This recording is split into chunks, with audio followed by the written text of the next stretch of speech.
Thank you, Mr. Speaker. Mr. Speaker, with your permission, before I deal with the resolution before me, I want to congratulate my principals and teachers in District 8 for their performance in the CPEA exam, in particular the Soufrière Primary School, who had their graduation this morning. I'm sorry I was not able to join them, but I want to specifically thank Ms. Clovis for the work that she's doing there. I want to thank as well the principal of the Les Etats Combined School and the teachers there again for the performance. The principal and staff of the Soufrière Comprehensive Secondary School, they had their graduation last night, and again, good performance. So I'm extremely proud at the performance of our schools in District 8, and I remain committed.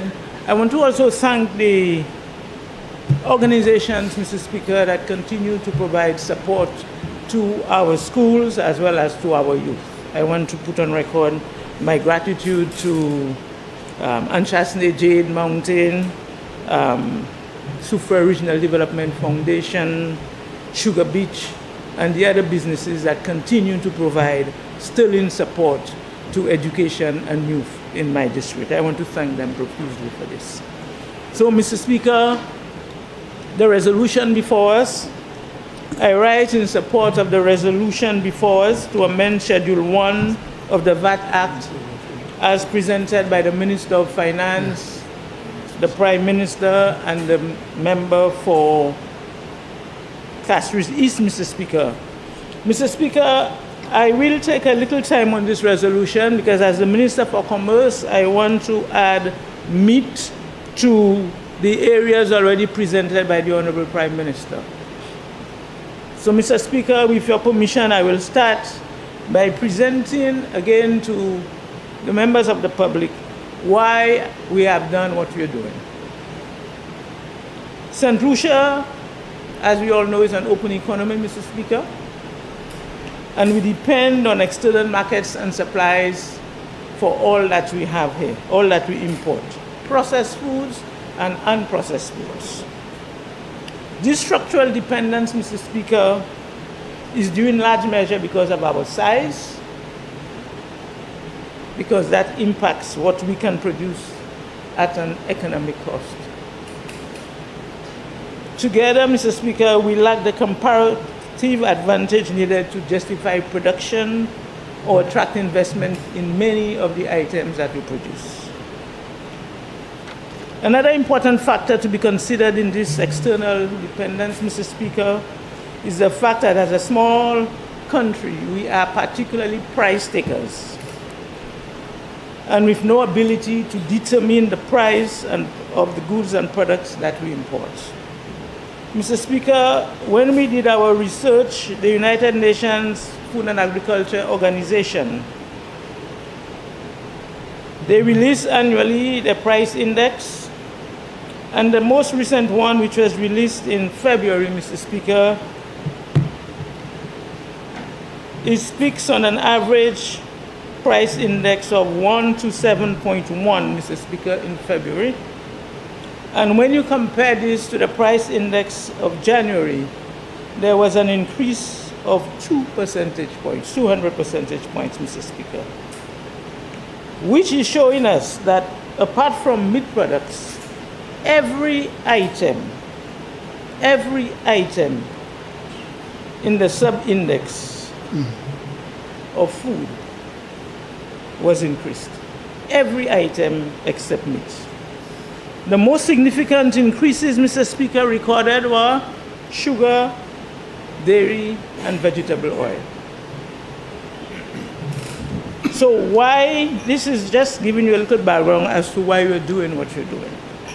So as a government, we started by the removal of the 6% service charge just last month, Mr. Speaker, effective 1st of June. This government removed service charge on all price control products as part of government's outgoing efforts to ease the burden on increased prices. And we did this through statutory instrument number 82 of 2025. This measure, Mr. Speaker, took effect from the 1st of June until May 31st, 2026. The suspension applies to a broad range of essential goods, including packaged rice, flour, milk, cooking oil, potatoes, baby food, and canned items. Given that these price control items with fixed margins, Mr. Speaker, the benefit from the removal of this service charge were immediately observed by the market. And I will give you some examples. For cornflakes, Mr. Speaker, I'll give you the prices before. It was $11.91. After with the removal of the service charge, it was sold at $11.27, a savings of 64 cents. For baby food, and that is the brand Enfagro, before the removal it was $80.02. After the removal, it was sold for $74.83, a savings of $5.99. For People's Choice milk, Mr. Speaker, it was $2.55, and after the service charge removal, it became $2.37. For Sunrise soya oil, before it was $6.95, it was reduced to $6.53. Crick's biscuits, it moved from $2.50 to $2.37.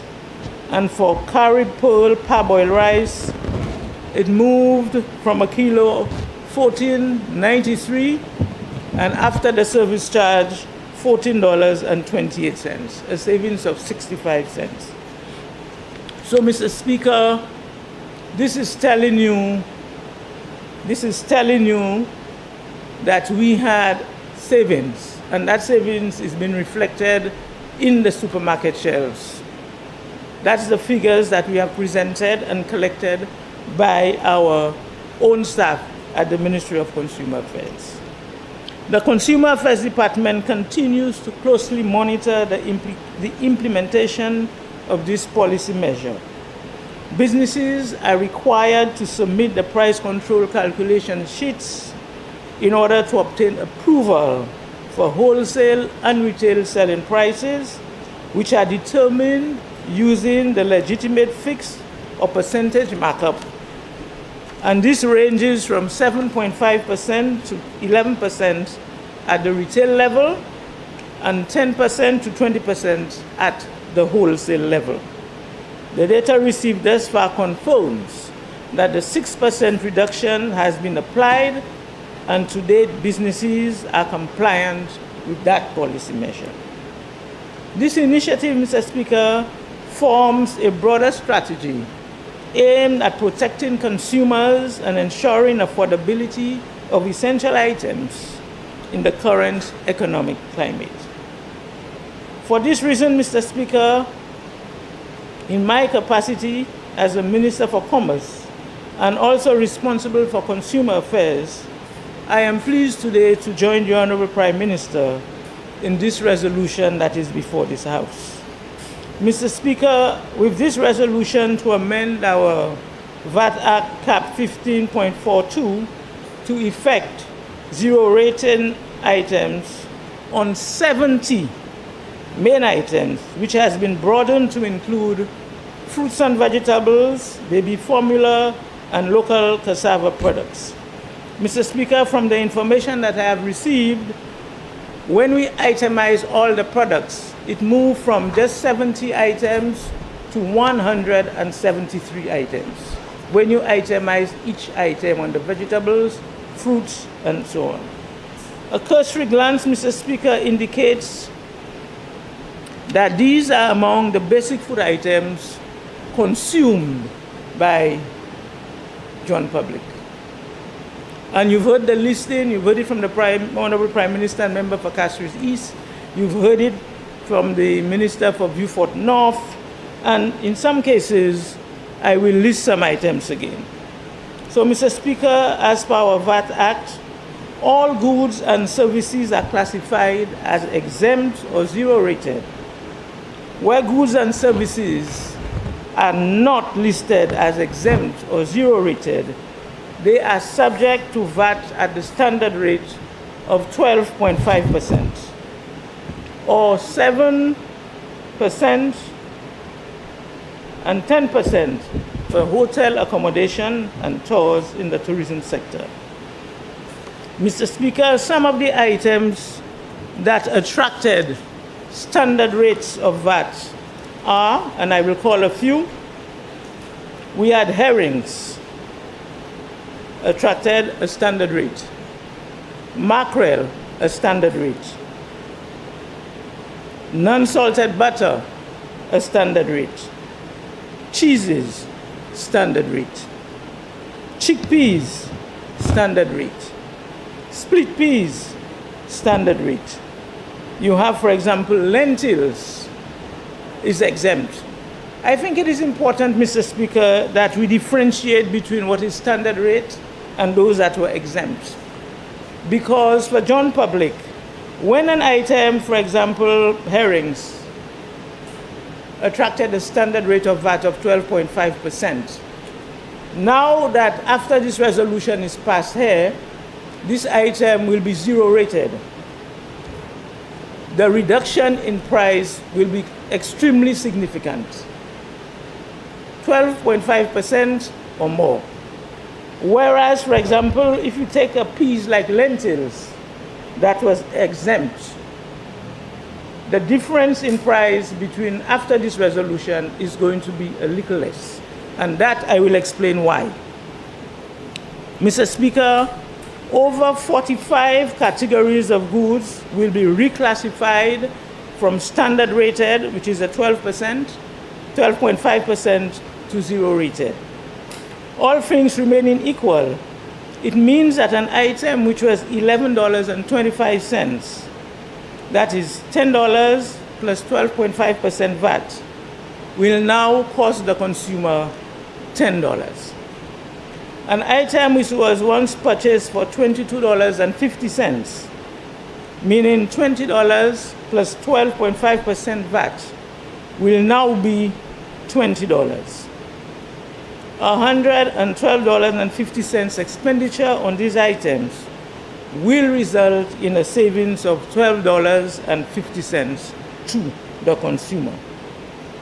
Mr. Speaker, these policies add to hundreds of dollars in savings on a weekly and monthly basis to our household, to our housewives rather. But more significantly, I want to inform this Honorable House that our estimate so far with the implementation of this resolution on an annual basis, we estimate that it is going to cost this government $5.38 million. The resolution we have before us, we estimate is going to cost this government $5.38 million in revenue forgone. Mr. Speaker,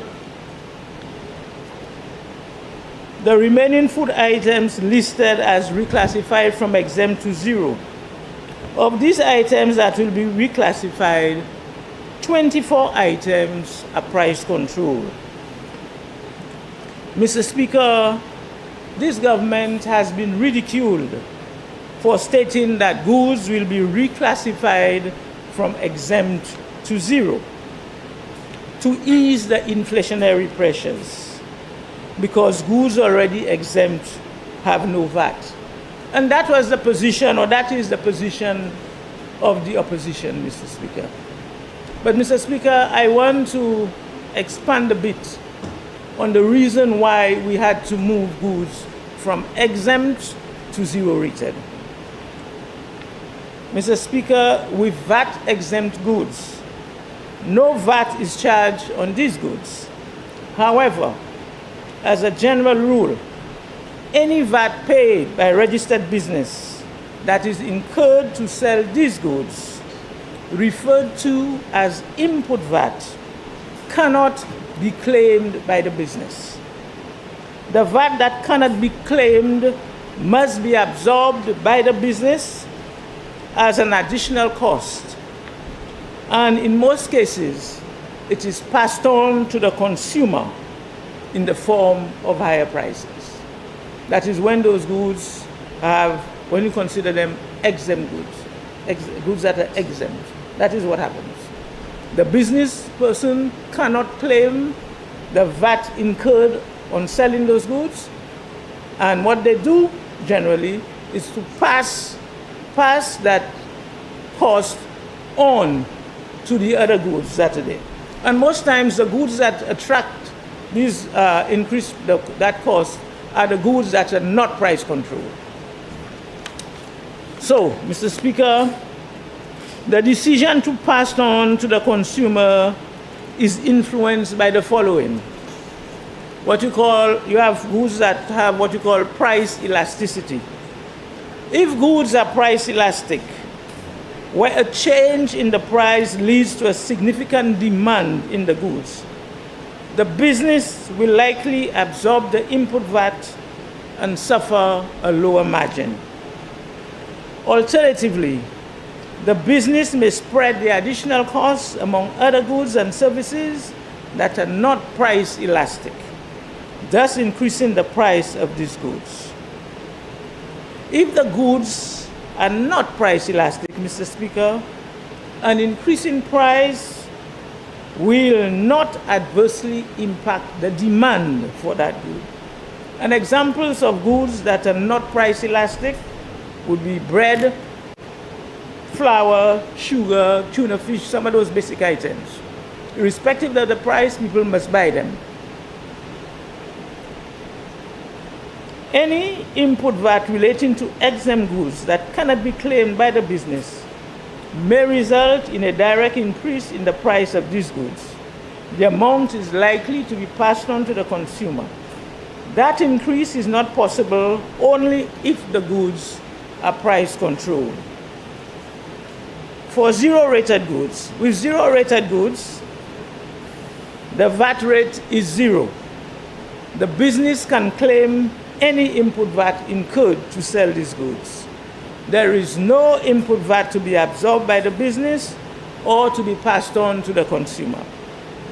That being explained, Mr. Speaker, in addition to removing VAT on essential food items, my government also decided to reclassify essential good items that are exempt to zero rated.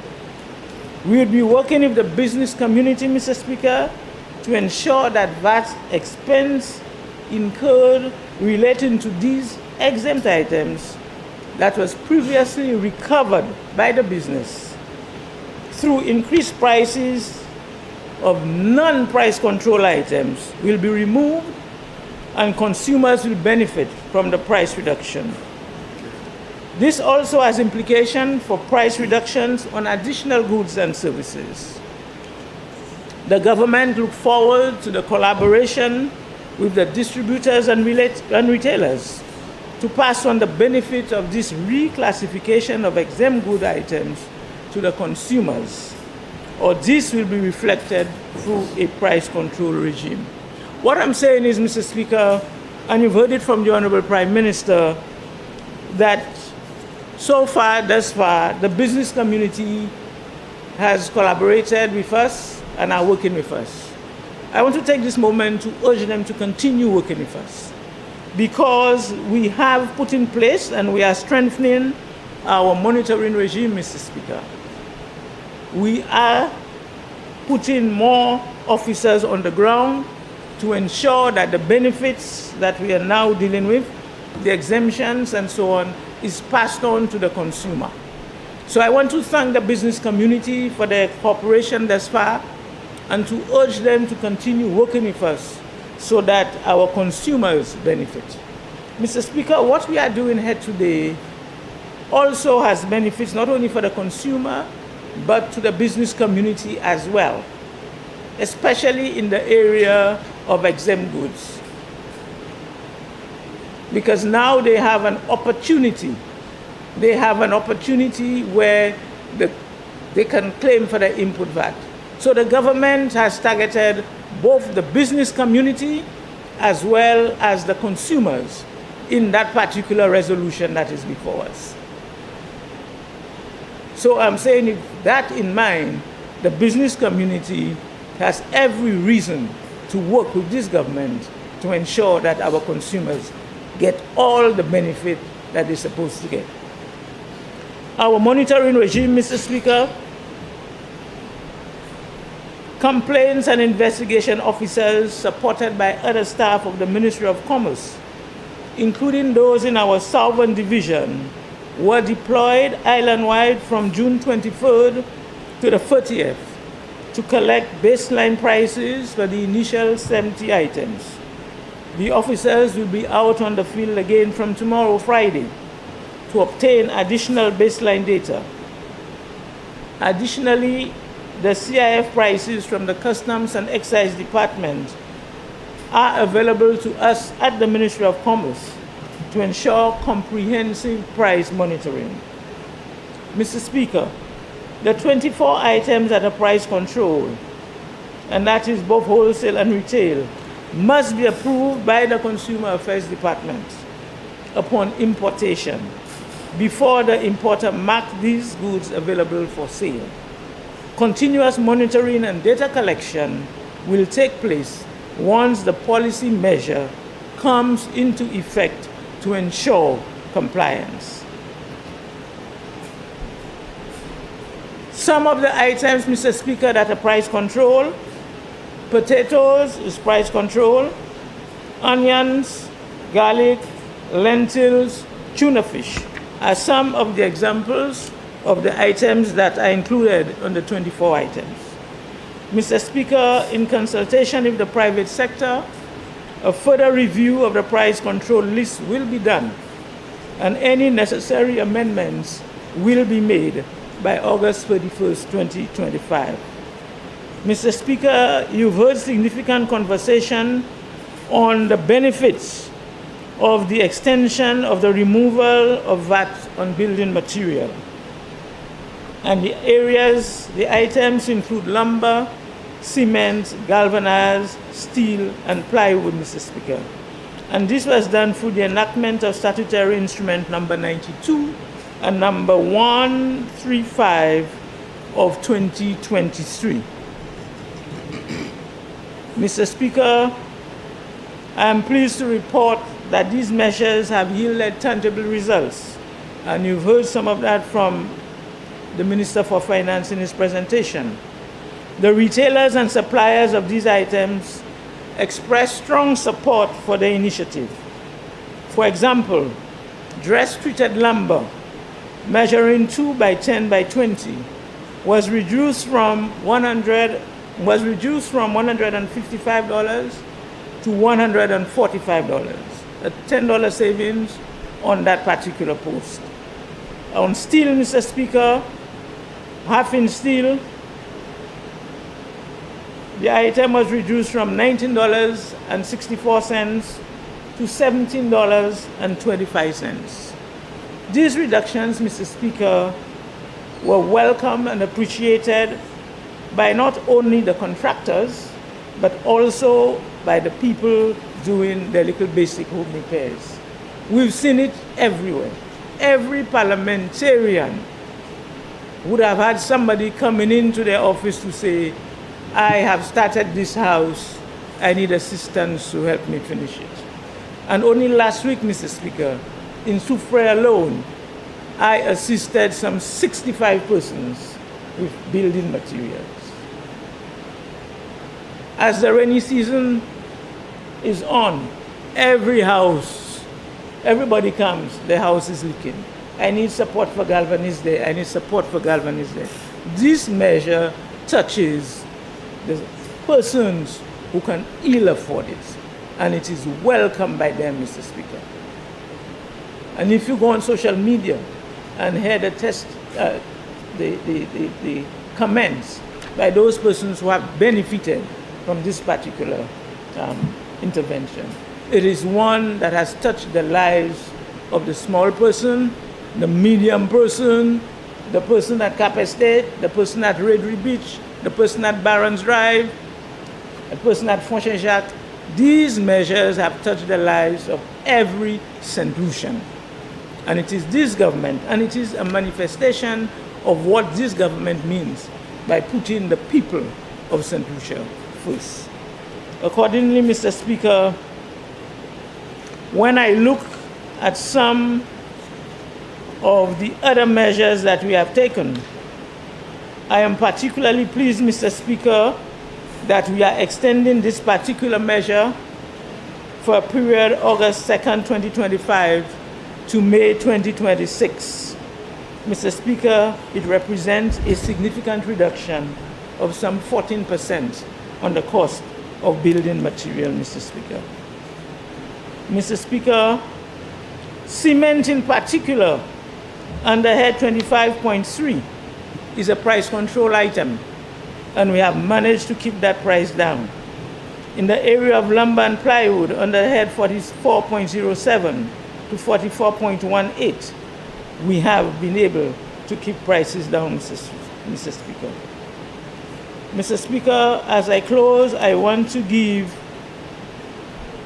you, through you, Mr. Speaker, the citizens of this country, the commitment that we at the Ministry of Commerce will continue to work with the National Consumers Association, with the retailers, with the wholesalers, to ensure that this tangible benefit that this government has presented by sacrificing and foregoing revenue of some over $5 million that is passed on to them, that this tangible evidence is showing that this government cares about our people.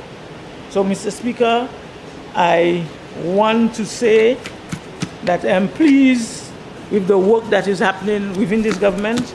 I am pleased as the Minister for Commerce to have a Minister for Finance who continues to understand the plight of our people. And I want to remind St. Lucians that as we pay some $14 EC for a dozen of eggs in St. Lucia, the people in the United States are paying US $15. This, Mr. Speaker, is the work that this government is doing to ensure that we support our local persons. We continue, as I said the last time, our subsidy on rice, flour, and sugar is some $13.6 million. This is your government working for you, ensuring that we continue to put the people of St. Lucia first. I thank you.